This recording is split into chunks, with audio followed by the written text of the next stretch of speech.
coronavirus wangin tuna hian hei la deuh an tia vai dor chu nuam an ting tang ei tur an in pul lui me hei an footpath kal hlei thei lo khoban ta khan ya tuna chuan hei chu mup to me ni chiwang la yang me khan ni bon to khop me an check ner nur me ni kung sira te so la thing so in mishing din na pya zo check mu to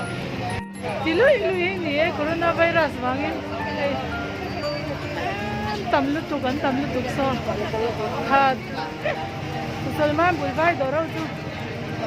vai tu te hian in tin tak mo khat le hey